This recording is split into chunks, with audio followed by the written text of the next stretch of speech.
A quiet neighborhood, a beloved teacher brutally beaten to death, and a discovery that shocks police.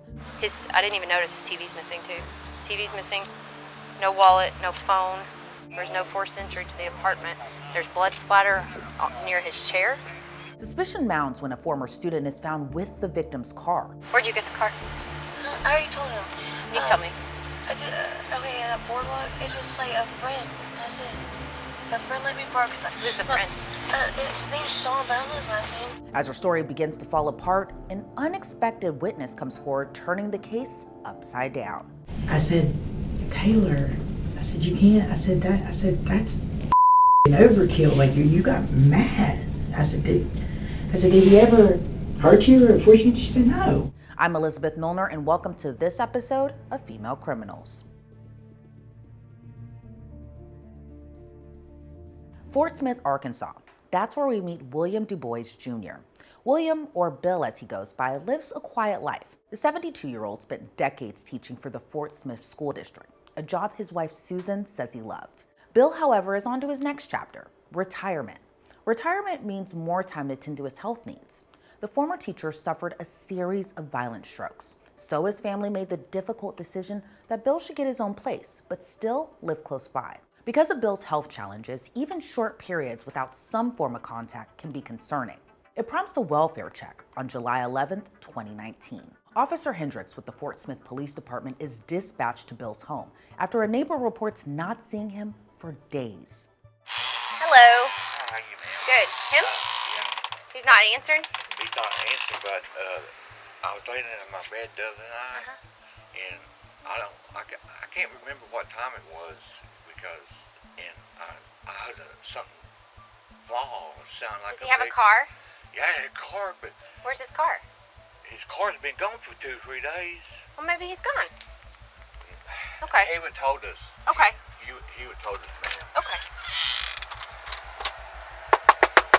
What kind of car does he drive? He drives a red Ford with Army plates on it.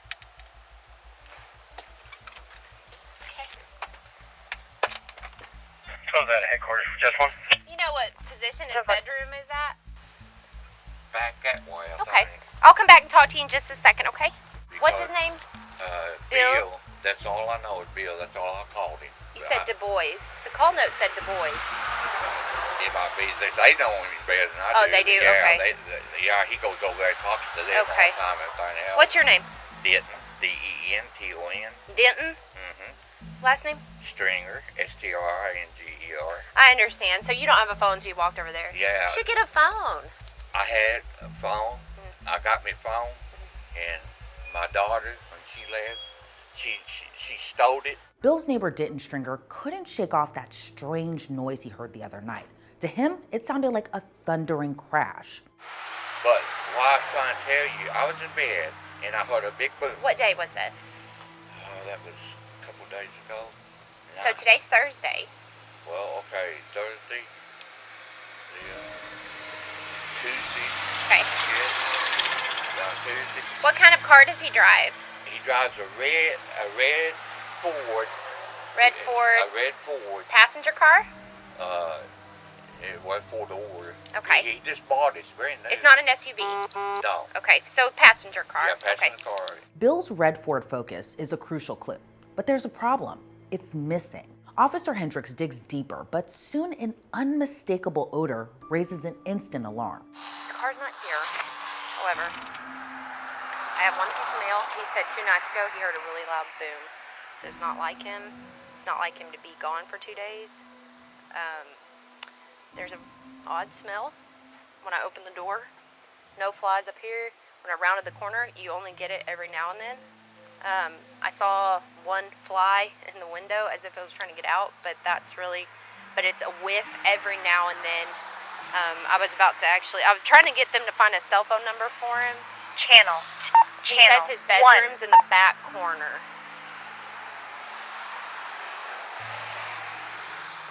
I wasn't seeing anything there. I haven't tried the windows yet. Wait till you round the corner. That's when and I know there's a trash can, but you smell that? You what? But you smell what I'm talking about? Yep. This is where I saw the fly in the window. And this would be the bedroom. That just smells Like old must. musty Yeah. house. Okay. With the car being gone, I'm trying to have dispatch see if he has a cell phone on file somewhere. See if we can call him, maybe call a family member. I'll run him and see if he has maybe an emergency contact that might have. Yeah, oh, I'm getting it yeah, right here. I know that smell. And it could be the trash can. Have you opened the trash can? It smells like that? The trash is empty, sir. I didn't see anything in that window, but I'm also not tall enough to see on the inside of the pane. Like once I got there.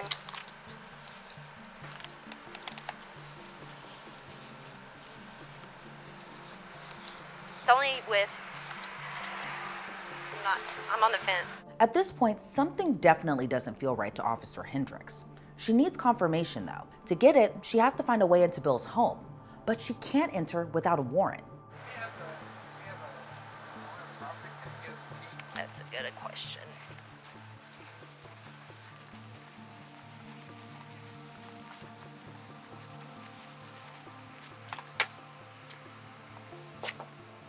Hey, do you have the landlord's number?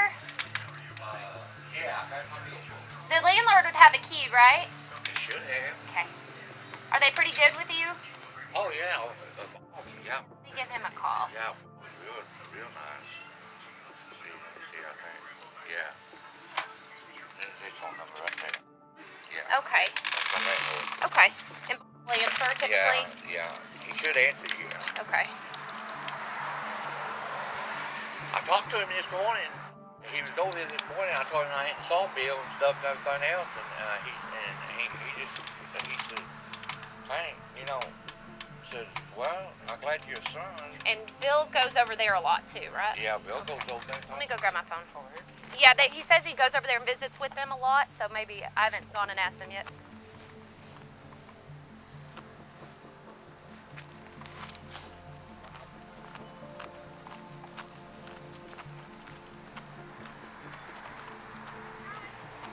I'm about to come in there in just a second so you don't have to stand out in the heat.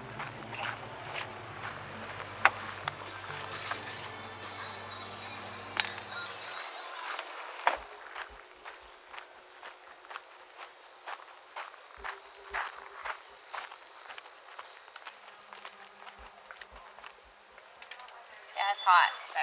With no way to access Bill's home, Officer Hendrick turns her attention to a resale shop across the street. Okay, so the neighbor over there says that that man sometimes comes over and talks with y'all? He does, Bill. Is it a regular thing that he comes over? Well, not a regular thing, but he takes with us, or we'll buy a little something, and he works at the McDonald's right down here. Okay. And so the one all the way at the On Grant. Grant. Yep. Yeah. And he's just kind of one of those good that he just watches. Used to be an our old shop. teacher, right? Yes. Okay. He kind of watches our shop. And When's he's the last time you just kinda saw a him? sweet little guy. Yeah. When's the last time you saw him or his car? That's what she just said. I have not seen it in probably 2 days, but That's what he's saying. I'm not for sure when the last time, but I know it's been 2 days that it has not Okay. been out there. There's some cause for concern. That's why I'm asking. But let me call McDonald's real fast. Yeah, because he'll even tell us sometime we're going to be gone, or something, or. But he didn't say anything like that to us, and he just watches our place. The next people next door, we've had some problems. Not us necessarily, but they fight Right. out there. But Bill's always been really great. Right. To watch our place. Could this shop owner be onto something? Okay. Yes. So I've said if anybody did anything, it would be them. I mean, that's exactly. I shouldn't even say that. But because it's just odd that they come over here and then he's telling us to call Bill like this, should check on this 1-800. He said It was on his mail. car- It was written on his mail. It's So written on maybe his you mail. call. A 1-800 number. Yeah, he gave me a number. I said, well, that wouldn't be Bill's number. It wouldn't be a 1-800 number. Because he doesn't have a phone. Yeah, that's what he said. He said his He thought daughter his number stole was- his phone. I don't know. I'm gonna get y'all. Those Y'all. side I'm gonna get y'all's names just to be on the safe Yeah. side. Officer Hendricks keeps that comment in her back pocket for now. She hears back from Bill's landlord, and officers finally get access to his home, only to confirm their worst suspicions. Oh, that bed. Oh, stuff everywhere. Really? There's some here, some behind the chair. I wonder what it is. And there's no TV in the living room that's missing. Bill DuBois is found dead in his bathroom. His home immediately becomes a crime scene. Well, we're on now, so there is blood. The car went there. I got something on my tracks going by right now. Okay. I didn't even notice his TV's missing too. TV's missing. No wallet, no phone. Both TVs, he had one of the bedroom too. Yeah. No forced entry. I think we need to talk to this guy. He just got here. Oh, I told Jeff. You told Jeff what these people over Yeah, I talked with them over there. They said he comes over a lot and talks with them. And they said if anything ever happened to him, it would be because of somebody over in his apartment. This guy's the one that called it in. He said around Tuesday, he believes it was Tuesday. The guy that Jeff's talking to. No, that's the landlord. Okay. This guy, he's right in here in his recliner. He said around Tuesday, they said him or people associated. Okay. But on Tuesday, he said around 11 p.m. he heard a loud noise. He said as if somebody fell to the ground. But he didn't hear anything after that, didn't see anything, nothing like that. There's no force. I said, does he ever have people come over? He says every now and then his wife and his daughter and their grandson come over, but that's about it.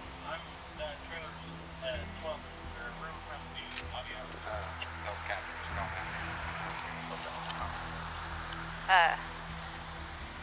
I'm so glad I went with my gut on that one. Well, you can smell. I mean, the trash Once we can rounded the smell. corner, Yeah. I was like, it's faint. It's a smell that you can kind of smell right now. Yeah. But it was faint, and I didn't sit there running any flies, but the air was actually running. It's really not bad. I could stand in there for a while. The air's been running real good and stuff, but all the drawers were pulled out. The kitchen's pulled out. You notice there's some red fuzz all over the place. I'm not sure what that is. He's laying on the blankets that the fuzz I think came from. But there's fuzz in like the kitchen. There's fuzz on this couch right here. There's fuzz right behind the recliner. Blood It drop. might just be like, it happens over time. Yeah. But it happens to be what he's laying on right now. Just randomly. All the evidence in Bill's home points to a grim conclusion: homicide. Investigators document the blood evidence. If there's a possibility Bill was attacked, the blood spatter might indicate where the attack began. Blanket, all saturated with blood. There's blood all over the end of the door. It looks like it hit and kind of dropped. There's blood splatter. That closet right there. There's blood splatter on that, and there's blood splatter on that door frame right there going into it. And there's one drop of blood right there by on the other side of the recliner, and a drop of blood on the top table. During the initial stages of the investigation, officers note several items are missing. Could they be looking at a robbery gone wrong? Oh yeah, both the TVs are missing. And I don't know if you went into the bedroom. That's where I cleared. All the doors are open, and in the kitchen. Yeah, I saw all the doors were open. Yeah, there's random drawers open too. Like, I mean, it's like they knew for like file cabinet, only one of the drawers are open. Like, I mean,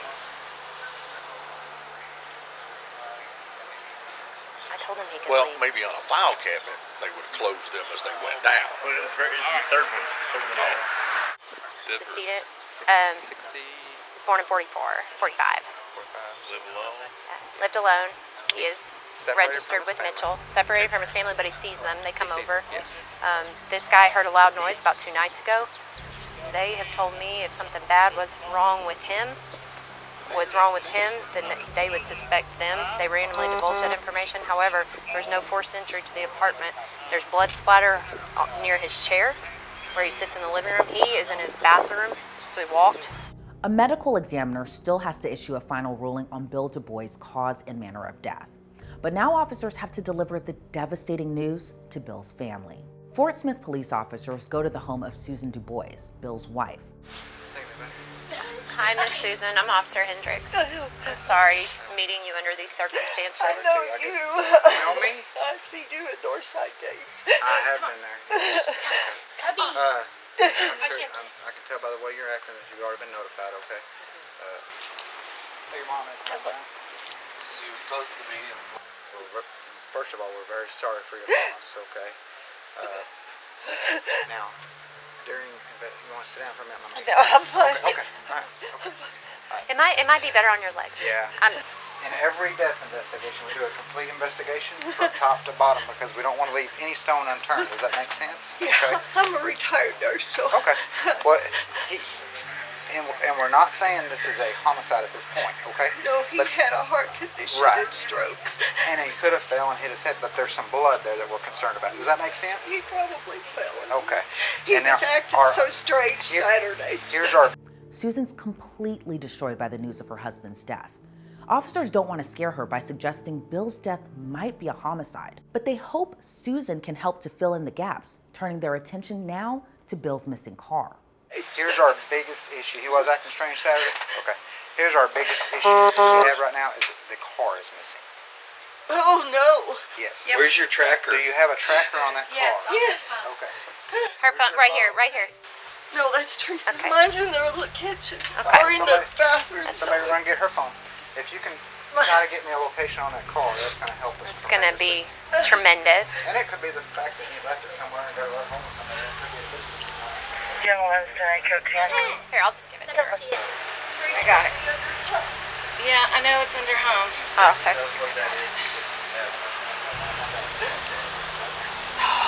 Need her fingerprint? Here, I'll hand it to her.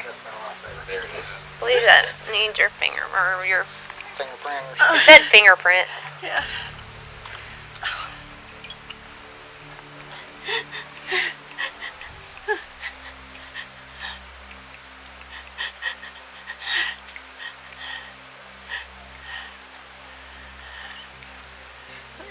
You got to hold it on there. There. He'll snap at you, please. Good. I don't want him to hurt you. Oh, it's fine. Pretty quick on it.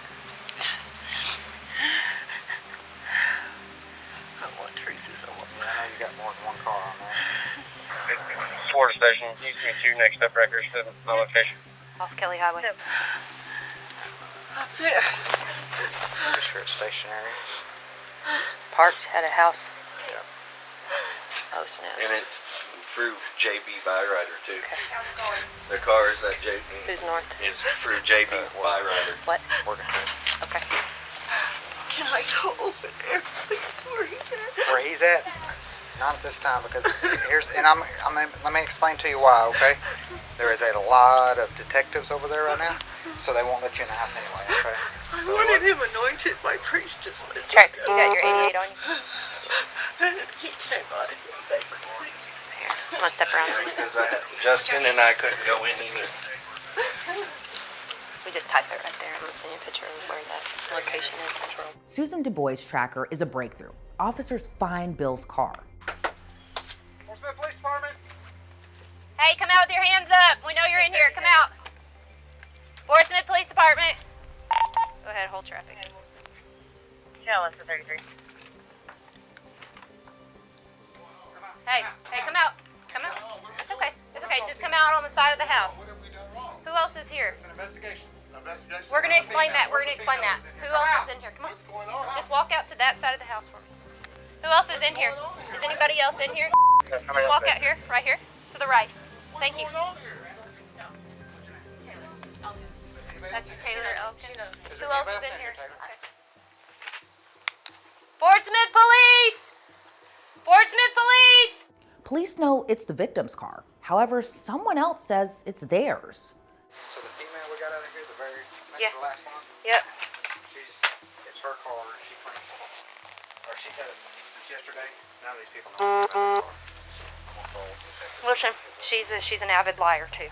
Just FYI. Major. Yeah. Are you talking about Taylor? Yeah. Yeah. Taylor Elkins.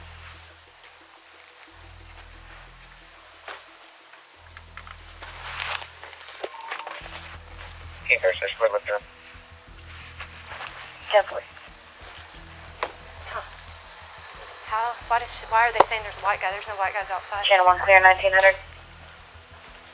One more time. Come here. Just to satisfy my brain.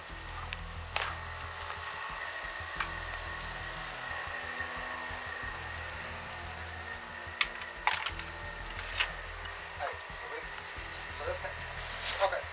this house is actually full of people. The actual homeowner is not here. She's in the hospital. Nobody will fess up to actually living here, although there's bullies stuff everywhere here. But nobody will fess up to living here, so we can't really do a parole search. Here's the deal. One of the females that we got out of here, when I said, well, who's this car belong to right here? And every one of them pointed to one female. And I said, that's your car? She said, yeah, that's my car. I said, come over and talk to me. So I read her Miranda and there's all I was an extra. This is where we meet 21-year-old Taylor Elkins. Taylor Elkins is from Van Buren, Arkansas, a small town with under 25,000 people, about a 15-minute drive north of Fort Smith, Arkansas. She reportedly attended one of the few high schools in Fort Smith, Northside High School. It just so happens to be the same high school where Bill used to teach. It's unclear if their paths crossed then, but did they recently? How else can Taylor explain having Bill's car? Officer Hendricks, obviously. Did he read you your Miranda rights? Yeah, He did? Like your rights to an attorney, everything like that? I didn't even know the car was stolen. Okay, it's not stolen yet. That's where we're at. Okay? I Okay. just got... But he read you your Miranda rights. Okay. Okay. You I already did talked to nothing her. today. I didn't do nothing. Okay. What today? So why'd you say there was a white guy in there? There's a white guy in there. Did you say there was a white guy? Or the other girl? Okay, that I must have didn't been say nothing about no way. Okay. They're all black. Where'd you get the car? I already told him. You tell me. I did, okay, that boardwalk, it's just like a friend. That's it. A friend let me borrow. Who's the friend? His name's Sean, but I don't know his last name. Now, Taylor claims this Sean person just handed her a car. If Sean is willing to hand over a vehicle, he might hold the answers to what happened to Bill DuBois. You're 21? Huh. What? I don't know. I thought you were older for some reason. I don't know. But, my kids got taken from me and everything, you know what I'm saying? And, I've been having to do and I have no way anywhere, so he's like, here, you know, Sean, where is he live at? they have a boardwalk, What but I number? don't know if that's where he lives. What number? Is it 5-6? Number 5-6. Or 5 or 6. 5 or 6? So when you get to the complex, which entrance do you go in? First, but I don't think he thought it was stolen. No, I didn't say it was stolen. No, I'm saying, like, I don't know.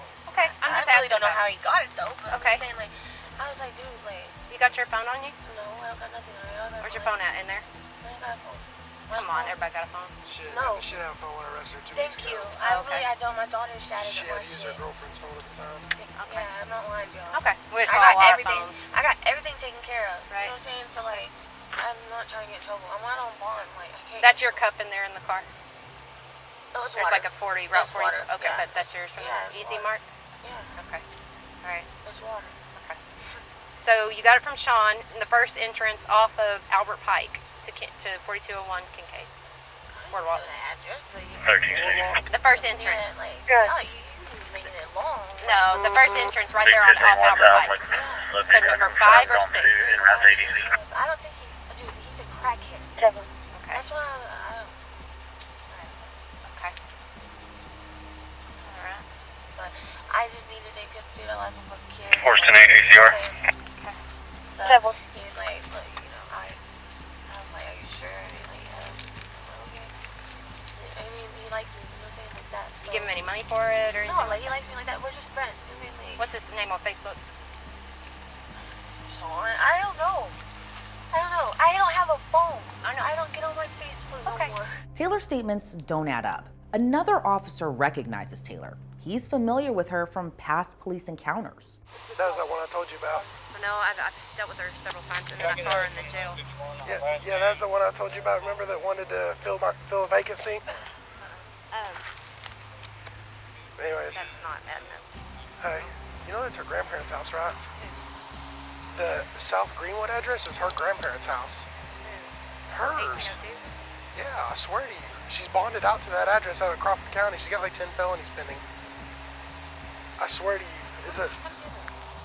I swear to you. It's like 1800 or 18 something. Yeah. Is Lee 10-8? What's her last name? Elkins. Taylor.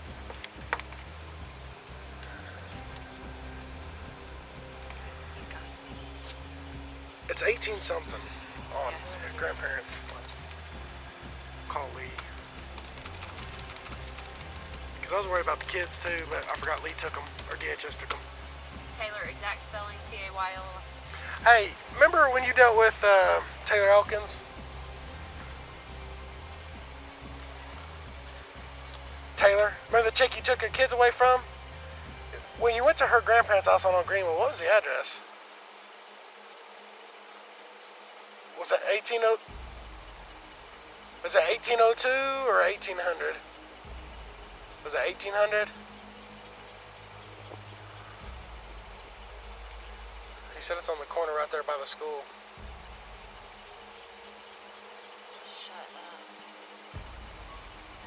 tell Shelby? I said, I think that's, yeah. Alright, well that, I don't know if you noticed or not, but anyway, she's out here with the stolen car from that call that one I went on to on South Greenwood, that 1802 South Greenwood. 1800 South Greenwood. Is that where you were? Hey, Lauren, is that where you were? That's it. Oh, hey, I already told him. Yeah, it was, that's exactly where it happened. Alright, that's all I was calling to check for. Alright, bye.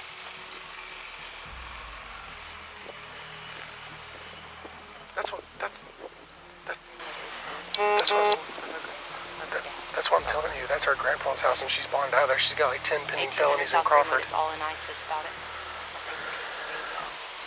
She's bonded out there because I arrested her 2 weeks ago, and then like the week after. Her address is It's 1800 South Greenwood. She One to the right got or the one to the domestic left? assault. The guy that called it in. That's Yeah. his is 1800 because our guy's is 1802. All of her stuff in ISIS is 1800 South Greenwood. Lee went out there like last week, and They got her kids. yeah, last week Lee went out there and took DHS took her kids. we have good. Okay. I'm gonna give him a call back and give him that heads up. This is a huge revelation. It's the same address as Denton Stringer, the neighbor who reported Bill as missing. The pieces are finally connecting.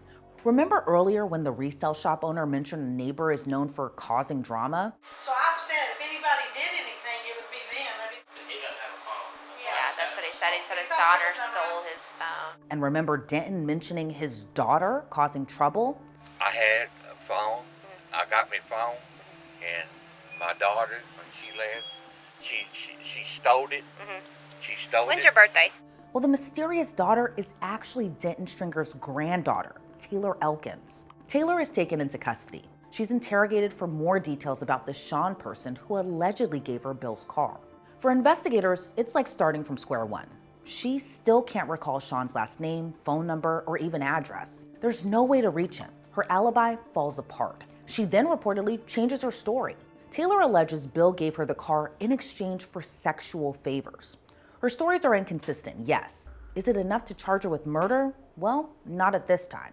Detectives have enough to hold Taylor on other charges, though. She's arrested on charges of theft and hindering and transported to the Sebastian County Detention Center. She pleads not guilty, and her bond is reportedly set at $100,000 cash only. Taylor is unable to afford her bond. She'll have to remain in jail until her day in court.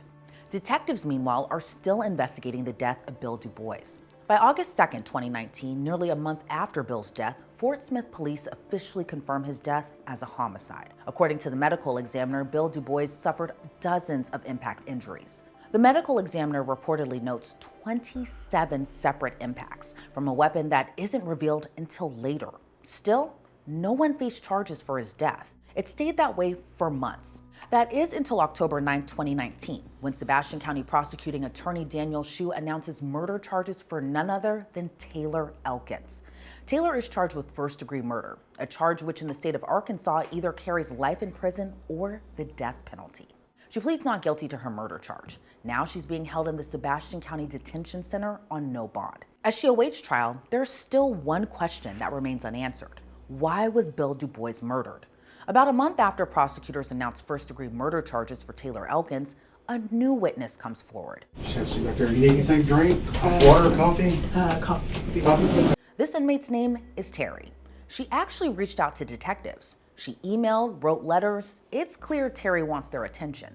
She says she has information on Taylor Elkins. So tell me what's going on. Taylor, I met last year in CC-SAG, actually. She was said she put herself in PC because she's carried general pop. This inmate says she knows Taylor after Taylor developed a little crush on her while they were housed together. Terry claims Taylor would confide in her, even sharing details about her case. But I don't think she has no remorse for what she done. And that was somebody's grandfather. That'd been my grandfather. I'd have a murder charge, you know, because she has no. I had to tell her yesterday. She had a court yesterday, and she's like, I don't know. Her lawyer told her because she has no emotion towards it whatsoever. She just wants to grin. You don't grin. So her lawyer told her to look at her the whole time, don't look at anybody, so she doesn't smile. And you can't. I asked her, do you feel sorry for it? No. No. That was my grandfather. Oh, that was somebody's dad, somebody's husband. So what did actually she tell happened? Before Terry reveals more, she wants to know what's in it for her. Here's what I need to know from you first, Okay. before I give you all this. Look, I'm sitting here on a PV. I've already signed to go to SSP, and I've been signed for 48 days. I ain't trying to even get out of it, okay? Because the girl I got arrested with, she just got OR'd out. Everything Okay. dropped. I want to be able to at least finish out my 90 days here and not fucking pull from here and go to West Memphis, have to restart over, or get into a halfway house. I'm not even asking to be let go of the charges. I just county just sitting here for 48 days signed. And my parole officer, I've written, all my family's 14 hours away in West Virginia. I have nobody out here to call for me or anything. I don't have money on my books. No, And what is SSP? SSP is a something sanction program. It's supposed to be, because it's my first offense. I just got out of prison in March and absconded in May. I came from Newport to here because it's the only area I know. And it's supposed to be like, they call it snitch camp, I guess. You know, you go down there, you write tickets. I signed for 90 days. They said on good behavior, which check my McPherson. I don't start no inside. I could be out in 45 days. I've been signed, and I got arrested September 17th, and I signed the 20th, and I've been waiting this whole time. They haven't pulled no body. So basically, you just want to do your time over here. If I can, like I've already set 48 days here on my PV. If I can either do it here or get it changed and go to Gateway or something, like I'll be fine with that. But just sitting here on dead time, because none of this time counts towards it whatsoever. This is why investigators are sometimes wary of jailhouse informants. But Terry says she's willing to spill everything she knows if detectives can help her out. On the flip side, detectives want to make sure Terry's information is solid. Then Terry drops a bombshell. Well, let me ask you this. Give me a little something so I know that you know what you're talking about and that you know that you talked to her. Okay. It was not a lamp, it was a hammer. I don't know why they sent you to the sewer, because her grandfather told her to take it to the dump. It's in 6 different locations at the dump. There was nobody in the house. Nobody with her, solo, and it was no surprise. He let her in. And her exact words were, "It's a wrong, be wrong, wrong, but I don't care now. It's not like I can bring him back." All right, give me just a minute. Yes, sir. The murder weapon might be a hammer. The detective leaves the room. He says it's to call someone in the prosecutor's office. When he returns, he has bad news for Terry. Terry, I talked with the prosecutor's office. In this situation right here, there's nothing they can really do. As far as like your time, everything, probation, that doesn't even come across their desk. Mm-hmm. So there's nothing they can offer or do for you. There's no way y'all can talk to my parole officer just to see if he would let me. I mean, yeah, I mean, I can't say that I can or can't. I mean, I can say, hey, look, she's cooperated with us, you know, and let them take that into consideration if they want to do that. Okay. Okay? What I'm asking you, though, is, like we were talking about a while ago, this is somebody's grandfather. Yes. And honestly, she's not showed any remorse for it. And, She's not you know, going to. and I've got, you know, we've got a grieving family out there. You know, somebody's lost their dad, their father and their grandfather and a husband. Yeah. The detective still wants to hear the information Terry might have, and she doesn't hold back. So let's start from the beginning. I mean, tell me what she's told you about how all this started. She said, well, again, it started out as a robbery gone wrong. She had dealt with him before, but it was never for pills. He didn't do pills. He didn't even have pills. It was for money. She was high. She said that she went over there with just intentions of robbing him. He was in his underwear because he was getting ready to go to bed, and she was asking him for money, and he didn't have any. He was going to bed, and he had to do the next day. And she got mad. She just got mad because he didn't have money, or and she hit him with the hammer 36 times. And did she tell you that? Yes, she said. I said, why so many times? I said, why even? She's like, because I went over there. He should have had money. I said, Taylor. I said, you can't. I said that's overkill. Like you got mad. I said, did he ever hurt you or force you? She said, no. I said, so this whole scenario that you fucking he touched you and you didn't want to be touched and all that. that she was telling people, that was just a lie. Terry alleges a lot more. Like Taylor's grandfather, Denton Stringer, may have helped her. You said her grandfather told her what to do? Yeah, like he came in after she done hit him. He's in the bathroom floor. Grandfather sees him bleeding and turns around and walks out. And then when she goes back to the house, he's like, well, TVs. Go get them pawned. And that's where Philip or whatever his name, Pete, came in or whatever. But said that, I said, why did you fucking car? Well, I need a way to get around to take the TVs. Shut the up. Anything about where he was at? He let her in the door, and she followed, like he was going like to the bedroom, but somehow they stopped right there at the bathroom, and she found the hammer like on the way through the house, like it was just laying off to the side, and she just took it. And when he told her no for like the third time, I think she said, that he wasn't going to give her money, she got mad because she was already high, and you know how Taylor's temper is any damn way. So she got mad and was trying to beat it out of him, just went savage with it, man. You can't do that shit. No charges are ever brought against Denton Stringer in connection with Bill DuBois' death. Terry's information could be useful come trial. Taylor's case, however, never makes it in front of a jury. On January 16th of 2020, Taylor pleads guilty to first-degree murder.